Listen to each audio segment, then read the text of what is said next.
రాష్ట్రంలో మత ఘర్షణలకు వైసీపీ నేతలు కుట్ర చేస్తున్నారంటూ మండిపడ్డారు హోంమంత్రి అనిత. పాస్టర్ ప్రవీణ్ అంశంపై కొందరు కావాలనే తప్పుడు ఆరోపణలు చేస్తున్నారని మండిపడ్డారు. మరోవైపు టీటీడీపై బురద జల్లి ప్రభుత్వానికి చెడ్డ పేరు తేవాలని వైసీపీ నేతలు కుయుక్తులు పన్నుతున్నారని ఆరోపించారు హోంమంత్రి అనిత. సాక్షాత్తు ఇంతకు ముందు ఆ తిరుమల తిరుపతి దేవస్థానం చైర్మన్ చేసిన వ్యక్తి బయటకు వచ్చి ఆ తిరుమల తిరుపతి దేవస్థానం తాలూకా ప్రాధాన్యత, దాని తాలూకా సెంటిమెంట్ తెలిసిన వ్యక్తిగా ఆయన అటువంటి కామెంట్స్ చేసేటప్పుడు ఆయన సెన్స్ పనిచేయాలి, చిత్తశుద్ధితో ఉండాలి. ఎందుకంటే ఇది దేవుడితో కూడుకున్న వ్యవహారం, దేవుడికి సంబంధించిన వ్యవహారం. ఇప్పుడు ఏదో మత సంబంధించిన ఘర్షణలు తీసుకురావాలి, ఎక్కడో law and order issues create అవ్వాలి కాబట్టి ఈ రకంగా మనం చేయటం. ఇంతకుముందు మీకు తెలుసు, ఒక పింక్ డైమండ్ అని చెప్పి ఒక రకమైన దుష్ప్రచారం చేశారు.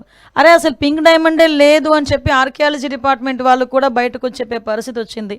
ఆ గోశాలకి 2023 నుంచి విజిలెన్స్ అధికారులని కూడా లోపలికి రానివ్వని పరిస్థితి, అంటే లోపల ఏం జరుగుతుందో కూడా తెలియని పరిస్థితి.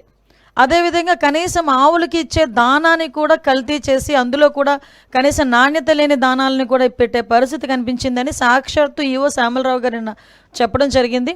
ఎవరైతే ఇలాంటి అసత్యపు ఆరోపణలు చేస్తున్నారో, అసత్యపు ఆరోపణలు చేసిన ప్రతి ఒక్కరి మీద కంపల్సరీగా చర్యలు ఉంటాయి.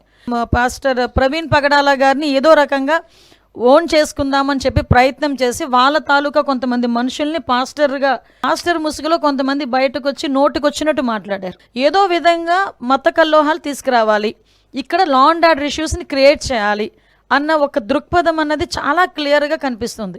ఇది నేను చాలా సందర్భాల్లో చెప్తానండి. ఒక క్రిమినల్ పాలిటిక్స్లో ఉంటే ఎటువంటి సంఘటనలు జరుగుతాయో అవే సంఘటనలు ఇప్పుడు వాళ్ళు చేయడానికి రెడీ అవుతున్నారు.